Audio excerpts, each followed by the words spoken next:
Inside Michigan Basketball, delivered by UPS.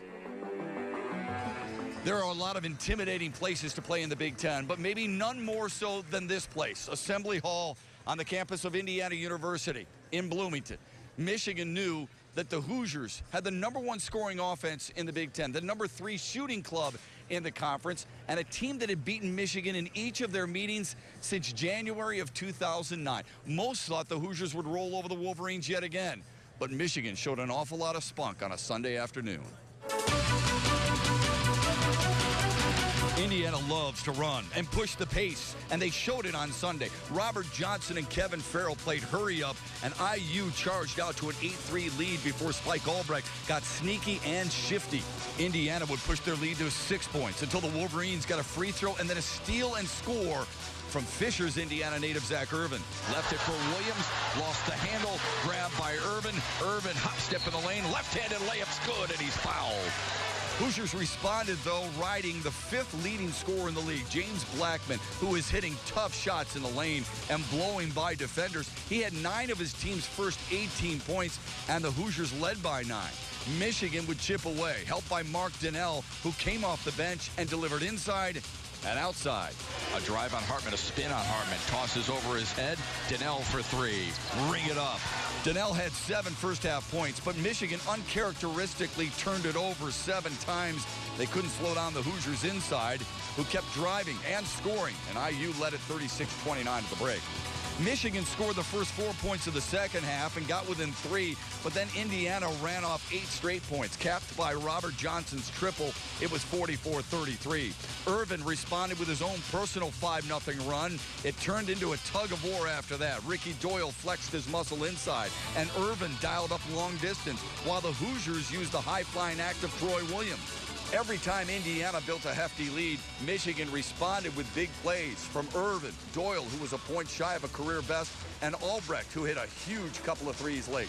Rockmont pulls it away, feeds Albrecht. He'll penetrate, he'll scoop, he will score, and head to the line for a possible 3-point play. The Hoosiers thought they had momentum on an alley-oop to Williams, only to watch Irvin hit a money ball and get Michigan to within 2. Irvin turns the corner, step back 3, needs it, got it! A money ball from Zach Irvin to give him 23 and make it a 2-point Indiana lead. It was a 3-point Hoosiers lead with time winding down. Michigan with a basketball and a really good opportunity to send it to overtime. Another screen from Donnell, crossover, Donnell, left side, Dawkins, one more, Rockmont, clean look at the 3, short, and Indiana's gonna win it by 3. 70-67, the Hoosiers win it to drop Michigan to 500 in Big Ten play. Frustrated, we don't believe in any moral victories. We fought hard, though. I'm proud of these guys. We just got to go back to the drawing board and be ready for Illinois. Is this what we get the rest of the year, do you think, instead of the team that we saw against Iowa? I know those 3 of the 4 games are right there. We just got to find somehow, some way to finish strong. But I know we got a great group of guys that are able to do that in the future. We are getting sick of moral victories because, they can only do so much for you.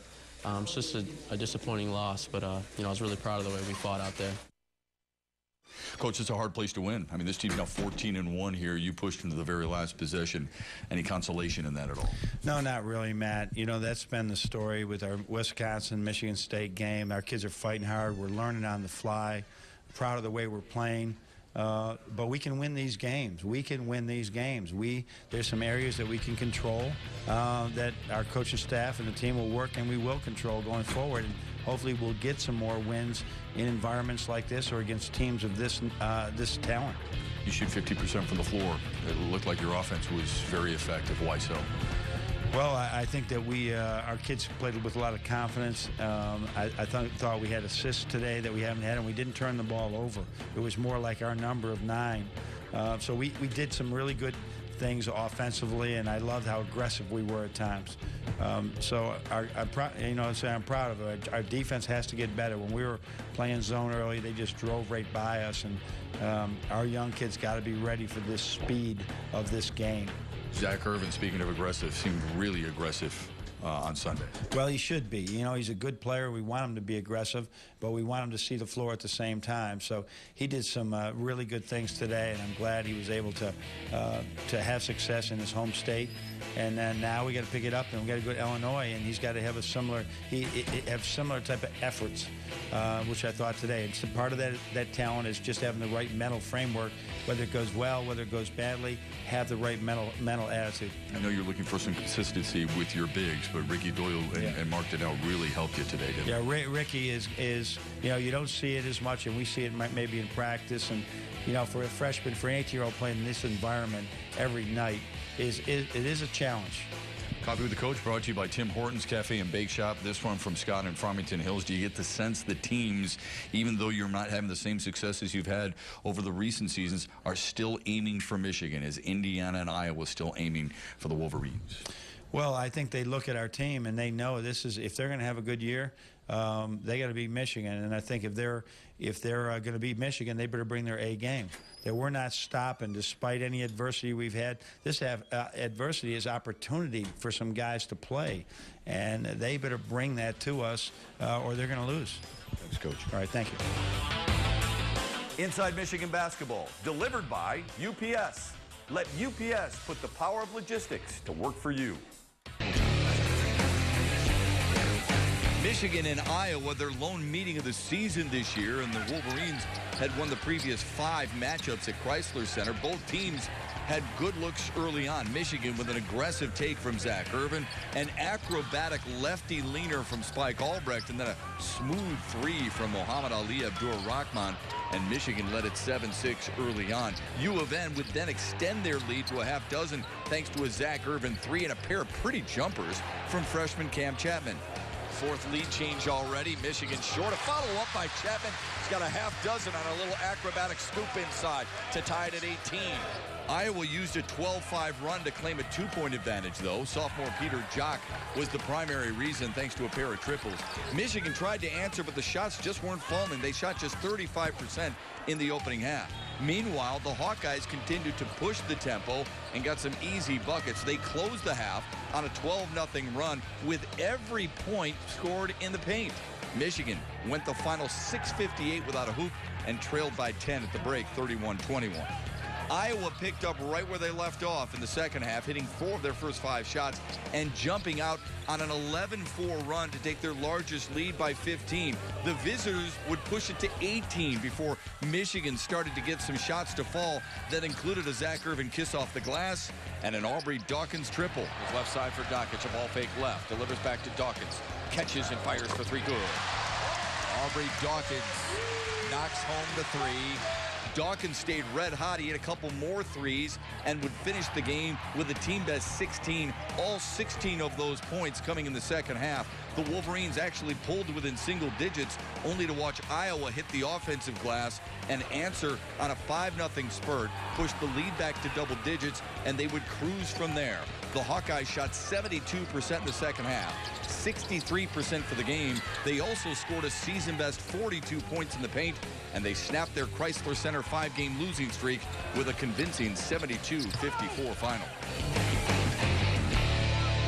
There's a reason Iowa was chosen by many to compete for a Big Ten title, and I think they showed it on display at Chrysler Center. They're long, and they've got some good shooters and a lot of talent, don't they? Yeah, they really did. I think, we're having trouble with teams with that type of length. We're just so small, and we got to get better at it, obviously. But this will be valuable lessons. But you got to applaud them. They made in-between shots. Their big men passed the ball well. And they should. I mean, they have a decided advantage in some length, and they have a lot of guys back from last year's team. Good example of their length and their skill. Jared Uthoff, 1 rebound shy of a double-double. Aaron White, one of the better players in this league. But that point guard, Mike Buzzell, really seems to make them go, doesn't he? Well, he's got that great front line. They're really good at doing what Fran wants them to do, and they're an impressive team. You can see why they won at North Carolina. They won at Ohio State. They're an impressive team. Swept the Buckeyes. Your club, led by Aubrey Dawkins, 16. All 16 coming in the second half. May have took a little time to find his shot, but overall, he looks smooth when he's taking those jumpers. Yeah, he's really grown in confidence in that area.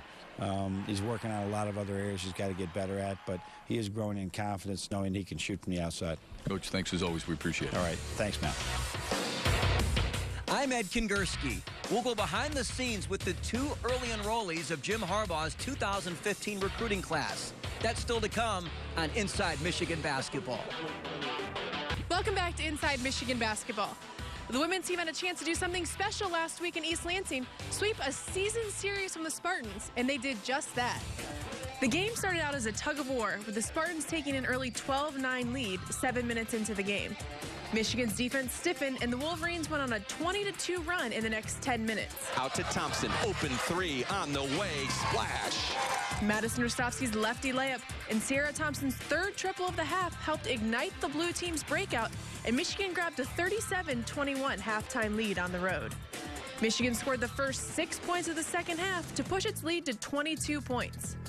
But MSU bounced back with a couple of offensive bursts to make the home crowd hopeful, and eventually they got the deficit down to single digits with 4 minutes to go, thanks in great part to Ariel Powers, who scored 9 straight points. Michigan didn't panic and won at the Breslin Center for the first time since January of 2001. Senior Saisha Goree finished with 17 points and 11 rebounds to lead the Wolverines. Freshman Caitlin Flaherty scored a team-high 19 points, while sophomore Sierra Thompson chipped in with 16. Senior Shannon Smith added 14 points, 4 rebounds, 4 assists, and 3 steals for the winners. 72-59, the final from East Lansing. Junior Madison Rostovsky is one of 5 players on the team from the state of Michigan. And let's be honest, a season sweep of the Spartans means even more to the natives of the Great Lakes State. And I remember growing up going to games and always being so bummed when Michigan wouldn't come out on top getting that sweep. So I'm just so proud of the team. Pulling together to get the win on the road is huge. And I'm just so happy that we were able to sweep them this year. Up for Rostovsky. Michigan's got a slight advantage. Rostovsky down the lane to the basket. Left side, wild running layup is good off the glass. I wanted to come to Michigan since I could remember. I came to my first camp in like 5th grade when Coach Burnett was here, and I knew I wanted to come here. Sometimes I will be walking on the diag to class and just looking around where I am, I have to pinch myself and say, am I really at the University of Michigan? And time has flown by. I cannot believe I'm almost going to be a senior, but it's just so surreal. I cannot believe that I am here, and I really can't believe I'm going to be leaving soon. But there's plenty of things left to accomplish before Maddie gets her English degree next spring. She admits to being nervous and intimidated when she first came to campus, and to this day, she continues to gain confidence in the classroom and on the court. Coach always says that every player on the team has a role. You just have to find your role. And at first, that was kind of difficult for me because I was always in between. I didn't really understand what that would be for me. But I think at this point, my role is whatever the team needs me to be that night. And if that means, you know, Coach wants me guarding, Ariel Powers in a triangle and 2, or if she wants me coming off looking to shoot, then that's what I'm going to do. And I think at the end of the day, that's like the most important thing for me to remember, that it's not about me, it's about the team. Madison and the Wolverines tried to make it back-to-back wins on Sunday when they hosted 21st-ranked Rutgers at Chrysler Center. Michigan senior Saisha Goree and Shannon Smith each scored 4 points early, giving the Wolverines an 8-2 lead over the first-time visitors to Ann Arbor, who had won 7 of 8. The Scarlet Knights got comfortable, then went on an 11-2 run to take the lead, and they would never trail the rest of the day. Rutgers led by 3 at the break, then used a 15-6 run to start the second half to build a double-digit lead. But Michigan battled back with the long ball and plays like this. Smith cut the Rutgers lead to just 2 points with 4 minutes to go, but the Wolverines couldn't get closer and lost 57-50. Goree got in foul trouble and finished with just 5 points. Smith led Michigan with 19. Sierra Thompson had 14. Michigan made just 3 of 25 three-pointers and shot 26% from the floor, but still managed to find themselves in the game at the end. The Wolverines are back in action on Tuesday when they travel to Columbus to take on the Buckeyes. For Inside Michigan Basketball, I'm Sarah Van Meter. We're very pleased with our class. Very proud, really. And I think everybody that loves Michigan is going to be proud to call these youngsters their own. A growing trend in college football, student athletes enrolling in January. They finish high school early and then get a kickstart on their careers both academically and athletically. Last year, Michigan had 6 such enrollees. This year, they had 2, Brian Cole and Alex Malzone. 2 of Michigan's most highly touted newcomers are already on campus.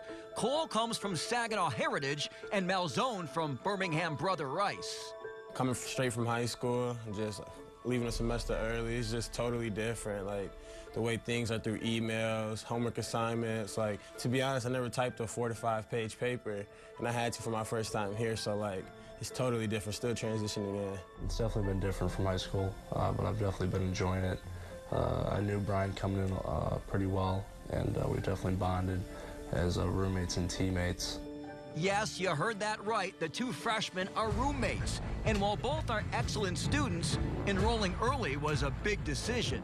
We have to spend attention and we have to spend time making sure that they're equipped, that they are anticipating correctly, and that they feel a comfort level, that they have people and resources beside them who will work with them and educate them about how to do this successfully, and that they're exhibiting the right levels of effort and commitment to achieve at the college classroom.